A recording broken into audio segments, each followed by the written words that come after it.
Hey guys, welcome to the Aeroponic Tower channel. Today I'm going to address the topic of aphids. So if you have a tower garden, if you're growing in a greenhouse, aphids are a thing for many people. As easy as it is to grow food on these aeroponic towers, it's not perfect. There are things that come up that we have to address. The two main ones that come up for me are, and that seem to come up for most people, are aphids. The little caterpillars that come from white moths. I'm going to address those in another video because I have found a way to maintain and keep aphids under control and those little caterpillars with just a couple of organic materials that are super easy to use. And if you can get in the habit of managing your towers in a simple way, we can keep those two pests under control. They're probably going to be there for most people, and I will explain why, but we can make them manageable and make sure that we're not losing our towers and our plants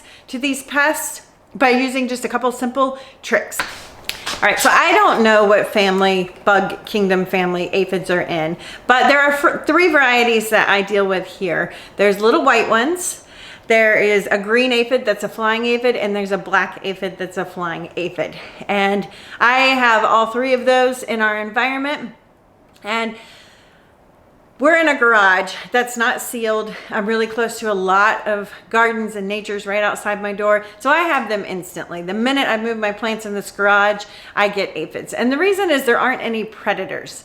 So when they're outside and in your regular gardens, aphids can take over if you're not managing it, and they get ahead of any predators. But outside they tend to be a little bit more manageable. It's also because you're washing them off. It rains and nature will wash them off, and then they have to rebuild, and then it rains and washes them off, and so that keeps them under control too. So what we want to do is mimic being a predator, like what a predator would do, and mimic nature and how it washes them away when we're growing indoors. They're going to be a problem in a greenhouse and an indoor setting this time of year, like I mentioned, because there are no predators. They tend to be more frequent for people who have a little bit more space, a little bit more rural areas, have pets, or eat a high produce real food diet. And the reason is they can come in on the produce you're bringing into the house frequently. They can come in on pests. They can come in on cracks and crevices in homes. And if you are out in a space where there's a lot of nature, they're there.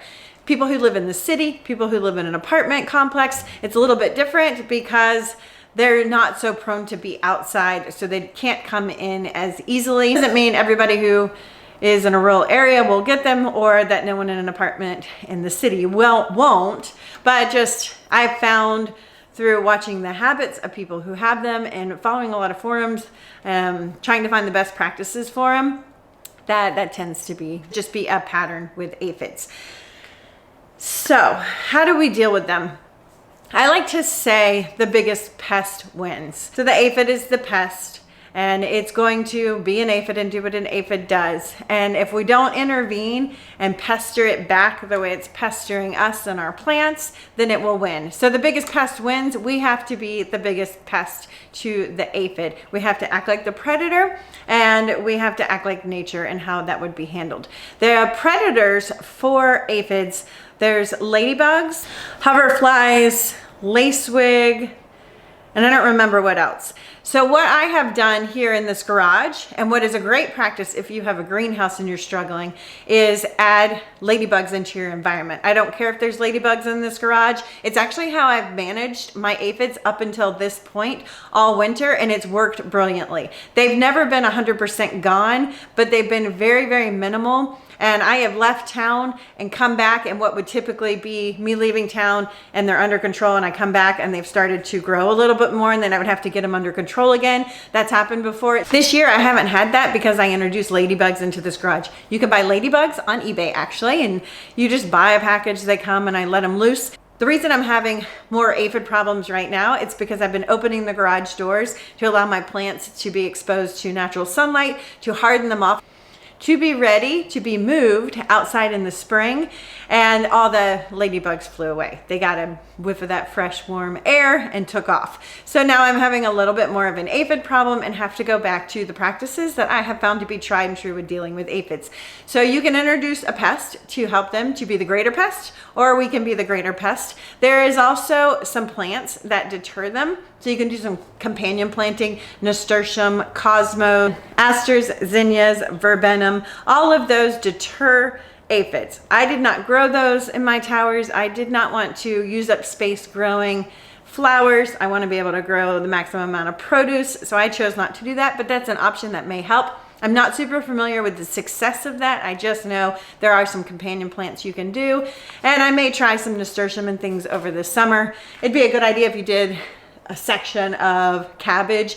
Cabbage very prone to aphids. It's probably one of the plants they love the most out of everything I grow. It would definitely be really interesting to try planting some nasturtium in between the cabbage. Nasturtium is an edible flower. You can eat the leaves. So that is a flowering plant that I'd be willing to grow because it can still be used as food. So I'll give that a try and let you guys know how it works. So if we are going to move forward and not have the ability to do something like ladybugs, like if this is in your kitchen, you obviously don't want to let ladybugs loose in the house. Although here in Western North Carolina, they're all over our houses, so that helps too. They're just inside the house this time of year anyway. But if we don't have the option of bringing in a pest that can control them, then there are some tools we can use. I scoured the internet. I have tried everything recommended. There are some products that are recommended. I forget the name of it. It's gross. Don't ever use it. There's neem oil. For a while, I thought neem oil was a good option. I actually do not anymore. And the reason is all of the things that are on the internet to use that are a product or a neem oil, it's an oil-based sticky substance. And what it does is if you get it on the aphid, then it causes them to die. I don't really know the science behind why it causes them to die, but you have to get that sticky substance actually on the aphid for it to die. The problem is aphids are teeny tiny and they don't just sit here on a leaf where we can see them. They like to go right into the cracks of these plants and hide at the base. They go underneath the leaves. They find the tiniest, this one doesn't have any, thankfully, but they like to go underneath these leaves and find the teeniest, tiniest spots to start multiplying. And spraying that sticky stuff gets all over, even neem oil gets all over your plants. And it was just jeopardizing the quality of my plants over time. And it also got on the tower, and it took me months to get some of it off using magic erasers and scrubbing because it's a sticky mess. So I do not recommend those at all. First off, it doesn't work because you can't get that sticky stuff where you need it to. And second, it's just a complete mess and terrible for the plants. So yeah, I don't know, sometimes I think people write posts and come up with solutions without actually practicing those. So what has worked for me, I've tried the neem oil, I've tried the insecticidal soap, it's some kind of insecticidal soap. I've tried regular soap. And I've done the ladybugs, which do work. The ladybugs work. The thing I have found works the most is Meyer's soap. So this I buy at my local grocery store. I do not spray this on full strength unless I'm doing a massive cleanse, and I'll explain that in a minute. But what I will do is when this bottle's empty, I use it to clean the house. So I have these extra bottles. I will add 2 tablespoons of the concentrate, the same, you can buy the concentrate for this, and then fill it up with water, and I will spray with that. That doesn't leave a buildup on my plants. And if I've used it, 4 or 5 times and I'm noticing like there might be a little bit of buildup, I will switch to just plain water and then just spray with plain water. Or you can alternate. You can do a soap one day and then a couple days later do water. So the formula to fight them, if you already have a situation where they've taken over, I have one tower where there's just too many of them for me to go this route, I will spray it with the soap. And at that point you could use the full strength soap if you wanted to. let it sit for a little bit. And then I just pop the top off of these. They're super easy to pop the top off of. I never screw my tower gardens down, by the way, so I can do that. And I just carry it outside and I spray it off with the hose gently. I wash underneath all these leaves. I wash at the base to make sure I'm washing away as much as possible. You will never get them all. You will be amazed. You will think your tower is gleaming and perfectly clean and there's no way there could be an aphid left, and the next day they will come out full strength because they're mad that they've been messed with, and you'll just see them all over the place. But it's good because they will come out of their spaces and try to reestablish, and that's when you can individually spray them, and that's what maintains them for me. So if I have a big outbreak and it's just a little bit more than a spray bottle can handle, I will take them out. I will spray them down with the soap.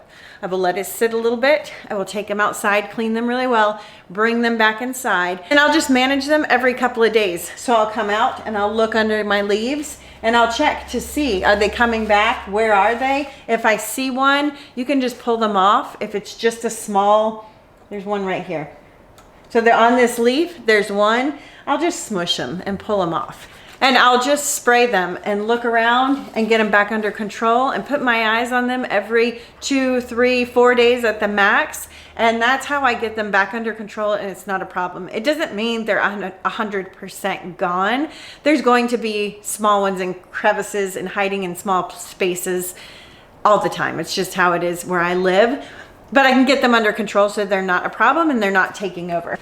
The reason we don't want to let the aphids go and continue to be on here is because it may seem harmless when there's 1 or 2, but 1 aphid can turn into 6 aphids in a day, and then those 6 can turn into 6. So they reproduce very, very quickly. They are same-sex reproducers, like they don't need a mate. So they can take over very quickly, and what they're doing is sucking the sap out of the leaves. That's why they like to hang on the bottom. They like to hang on the bottom because they're smart and nature would wash them away with the rain. That protects them like an umbrella, and they're sucking the sap out of your plants. So eventually it will kill your plants if they're left there, and they're just gross, and we don't want them to take over. I have 6 towers, and it doesn't feel overwhelming to me to manage them on 6 towers. I actually find spending time with my plants to be therapeutic. So I just come and I just do exactly what you've seen me do. I just kind of look around. There's actually one right here. I have more right now, like I mentioned, because my ladybugs are gone and I wasn't paying attention. And so that one I just saw, I just smushed it. And yeah, and I don't see a whole lot on this tower, and that's what I do to manage the aphids. It's the only thing I have found that works. Definitely don't use insecticidal soaps and sticky things like neem oil on a tower. It creates just a huge mess. It's not great for the plants. They're not fun to eat when they have all that stuff on them. Actually, it's sticky on the leaves of the plants. If you do have aphids, the way I manage my harvest is I will just harvest something and I stick it in a bowl of cold water and I let it sit for about 5 minutes. That makes anything that's in there come to the surface, and then I rinse it off and it's ready to eat. So I'm never worried about eating a plant that may have a few aphids on it. I just clean them off and it's totally fine.